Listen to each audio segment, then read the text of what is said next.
He had his gun, so he just swung it open. I start to notice that, the atmosphere feels a little bit weird. First thing he seen was this 6.5 foot tall, broad shoulder, dark hair.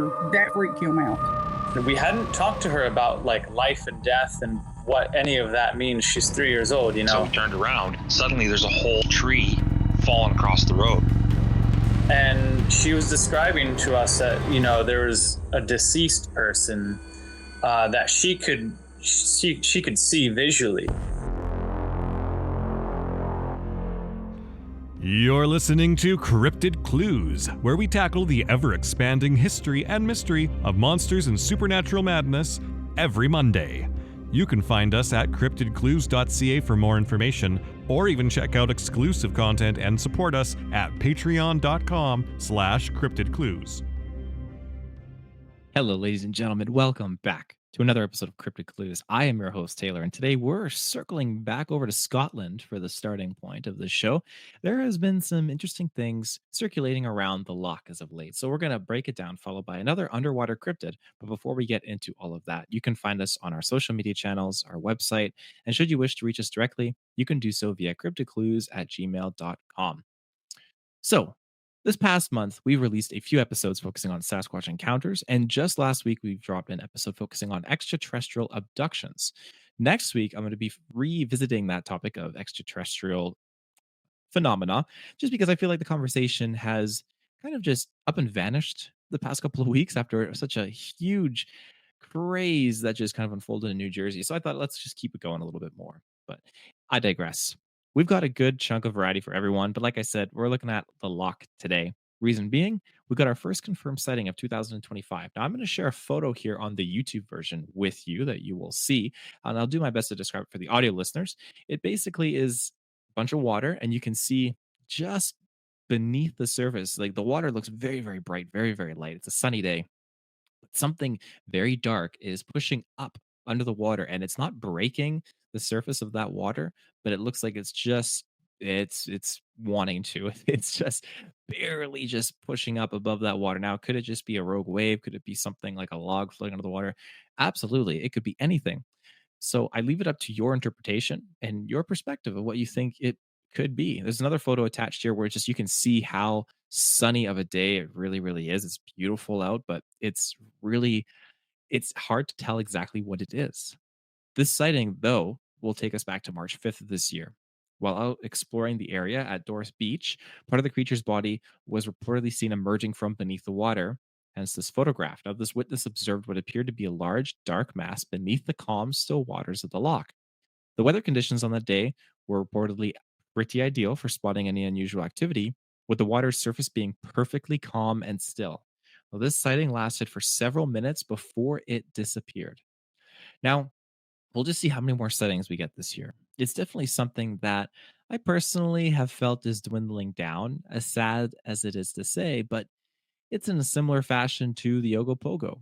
That's our local lake monster here in the Okanagan. And I think at one point, something most likely did exist and resided in its respective bodies of water. But over time, either by human activity or simply nature changing things, I reckon that unfortunately these things have just gone extinct. It's a bold assumption, I know, but it's my own personal perspective. Now, we've covered the Loch Ness Monster many a time before, so I'm not going to heavily focus on it in today's episode, but I will recount a couple of things that may be familiar or new depending on what episodes you've listened to before, or if this is your first time tuning in. Now, the first sighting of 2024 was with a small family vacating in Scotland when they noticed something in the water near Urquhart Castle. Now, Perry Maln described seeing something that initially appeared like driftwood, but then moved towards the castle, resembling a head above the waves. There were a few other sightings that followed in the upcoming months and were described as a singular black hump and a cylinder shaped object that resembled a neck. But even with all these sightings, there is still debunking and hoaxing that stems from it.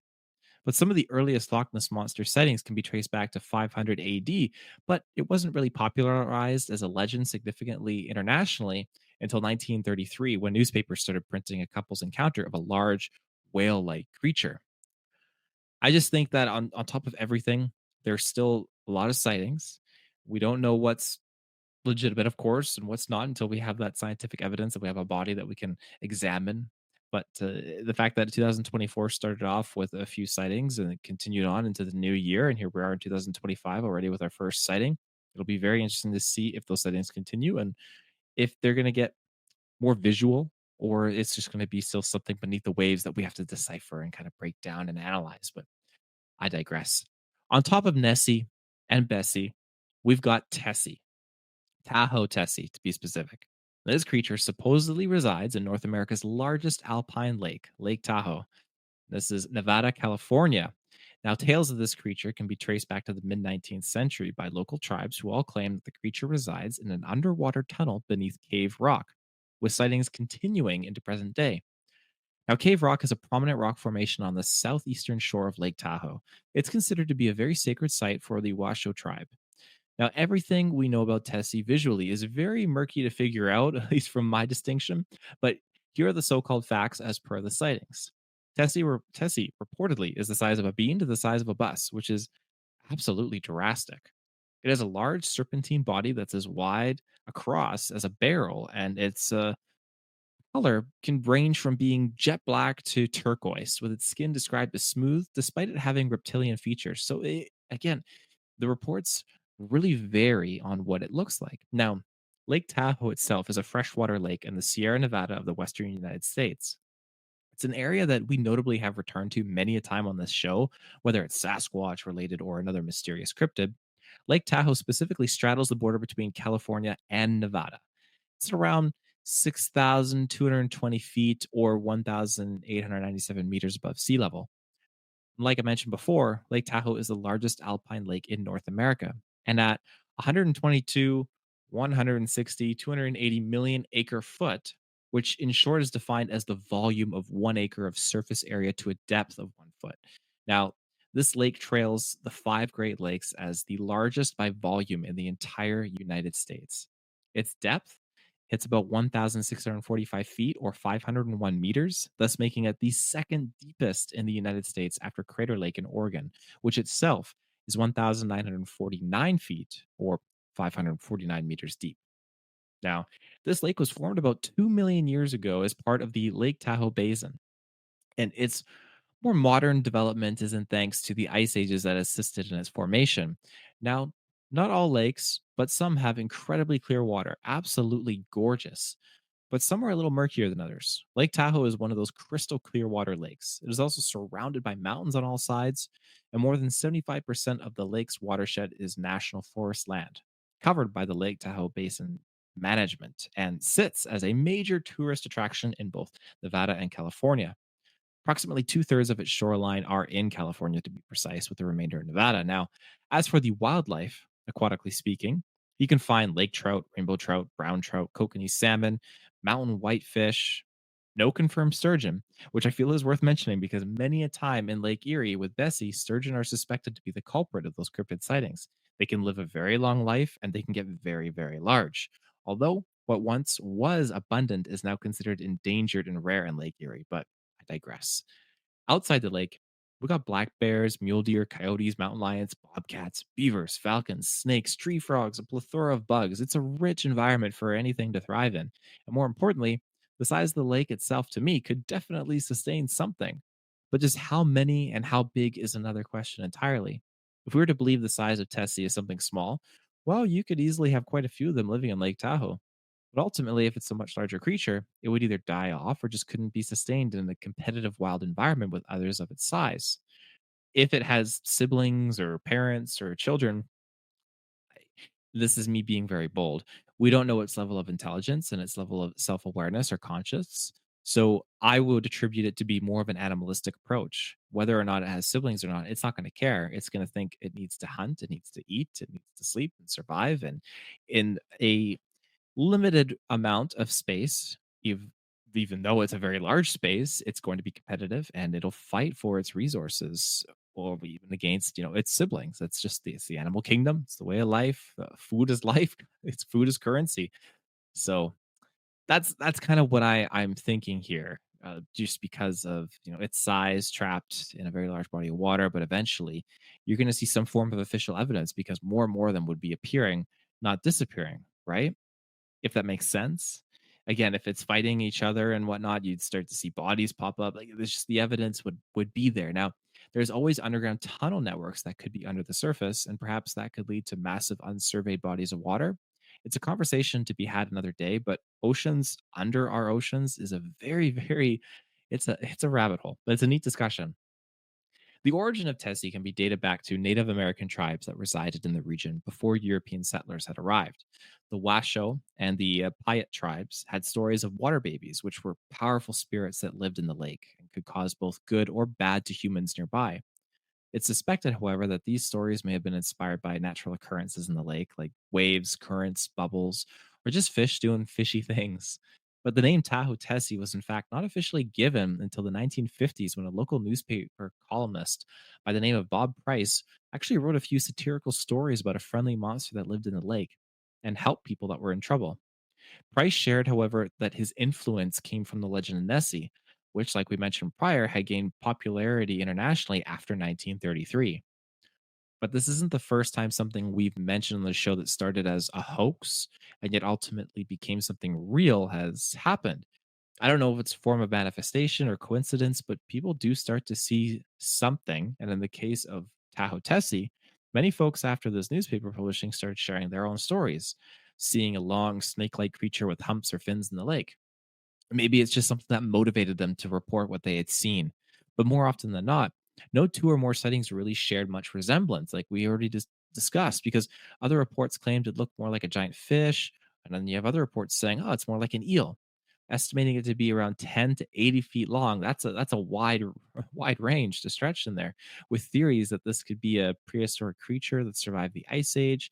Maybe it adapted to the cold and deep waters of the lake, but scientifically speaking, and I guess rationally too, is that it's submarine or an optical illusion caused by waves or reflections. It's just hard to break it down. But let's look at the 1950s. Two off duty police officers were out in the lake and they filed a report that they had seen a large black hump rise from the water and keep speed with the boat that they were in, which was going over 60 miles per hour. That's pretty impressive. Jump ahead to 1979 during the winter season, and I quote, myself, along with three others, watched a large serpent like creature feeding and hunting in a school of large trout off the dock at Homewood. It was about as big as round as a telephone pole and maybe 30 to 60 feet in length from what we could see of it. It didn't swim like a snake side to side. It was diving up and splashing down with its head and neck into a school of fish, which were leaping out of the water ahead of it. We were speechless for several minutes afterwards. End quote. This was submitted by an anonymous witness, and it wasn't long until another sighting had followed suit. This was in the 1980s. Two fishermen reported seeing a 15-foot long serpent pass underneath the surface of the water near the aforementioned location of Cave Rock. Then, only several weeks later, did two divers report finding an underwater cave when suddenly a creature had shot out, leaving all the silt stirred around. Now, where the creature had been, there were two large fin prints. 10 years later, in the 90s, a kayaking instructor reported seeing a glance of what looked like a green two-person kayak flipped over and immediately sink. Now, when he approached the area in a speedboat, there were no traces of the kayak, and his students did not report flipping over at any time. And once more, in 2004, an off duty bartender had supposedly taken a picture of a black hump in the water, which he claims was the top of the creature's head. And then again, 2006, a family that was vacating near Tahoe sighted a large black scale lacking creature appearing similar to a sturgeon with an upturned white nose near Lake Tahoe's dark shore. However, the creature moved up and down like a mammal instead of side to side like a reptile. So there's certain similarities here. While it's across decades, people are talking about how it's moving. The side to side doesn't seem like it's a consistent thing. Everyone seems to be reiterating the fact that it's moving up and down as it hunts. And there are some other things that are very similar in here that you can kind of compare. And I think while some people see one thing, other people see another. If you have the majority of people seeing this thing and this description, then I think, okay, you have your majority, you have your minority, and then you just kind of like work from there. That's your foundation. It's worth noting that Lake Tahoe has many areas that have not been explored or mapped. And like mentioned prior, it's entirely possible that there are undiscovered areas hidden in there. But as we close this episode out, there's one more very weird thing about Lake Tahoe. It's not necessarily Tessie related, but it's pretty interesting and worth mentioning. So, as the tale goes, a fisherman was out and snagged something in the deeper waters offshore when he suddenly released it quickly. Once the fisherman's hook got to the surface, it had a human ear attached to it. The theory: dead bodies at the bottom of Lake Tahoe as a result of the mafia who would dump their enemies into the lake. The locals have said there is a section of the lake near the southern area called the Grave. And if you were to take a submarine down to the bottom, you would find hundreds of bodies wearing clothes from the early to mid 1990s. But due to the near freezing temperatures at the bottom of the lake, all the bodies would be highly preserved. Now, in the 60s and 70s, it does seem the mob had an influential area in Tahoe at the time. But even more mysteriously, and while it is not confirmed, just word of mouth, a famed oceanographer by the name of Jacques Cousteau had brought a mini submarine to Lake Tahoe and executed several dives in search of the 1,600-foot bottom. He returned to the surface, allegedly saying, and I quote, "The world is not ready for what is down there," end quote. To his death, he refused to release any photos or data from his expedition. But such an endeavor like this, it's still a myth to this day. There's no recorded evidence that he did perform such a dive in Lake Tahoe. Jacques Cousteau was known for his exploration of oceans and not freshwater lakes. So, where did this story really come from? It's very peculiar. But in his defense, of course, the 1960s and 70s, when these reported dives took place, the world wasn't heavily supervised and publicized by the media in comparison to today. So, if something was to happen, well, back then under the radar, that's not too far fetched in retrospect. It's a thing that could easily have taken place. And why the secrecy? Why would he sneak out there and do it? I don't know. But back in the 60s and 70s, surveillance is not what it is now. You are not able to keep tabs on everyone and what they're doing. Although maybe that's me just being very bold and a part of me hoping he did get to explore Lake Tahoe. But I'm curious what you guys think about that. And of course, without the actual evidence documenting that he was ever there and performed such a in-depth exploration attempt, it gets a little bit murky like some of the other lake water out there. But I digress. So I'd like to know your thoughts because we've got no shortage of underwater cryptids, nor any shortage of mysterious circumstances beneath all these lakes and oceans. And even with the latest surveillance tech, exploring underwater can still yield inexplainable circumstances with things that may be overlooked or missed. Maybe a thick cloud of dirt and sand is floating and it's blocking a small entranceway to a massive underwater tunnel. And, the thick dirt and whatnot, it could be the equivalent of a tree canopy. It's blocking all that surveillance. If you're flying over a forest and you're trying to use some, what's the term? Some thermal imagery and see what's going on down below that tree canopy, it's going to be blocking you out. You're not going to be seeing what you need to see below. So you need special equipment and you need to really just change your approach. And if that's the case here, and you're dealing with something in the dark and the cold, 1,600 feet deep, that's just blocking your senses, your tech from scanning, hey, there's an entrance here. I mean, again, I'm being bold. But I'm very much an advocate for underground tunnels and networks and cave systems that these things like to use to get from point A to point Z. So the possibilities are endless. But I digress. Thank you for tuning into this week's episode of Cryptid Clues. I'm your host, Taylor, and you can find more episodes on our podcast feeds. And should you wish to reach us directly, you can do so via CryptidClues@gmail.com. Like I said, we'll be back next week diving more into the extraterrestrial UFO UAP phenomenon. And until then, take care and stay safe.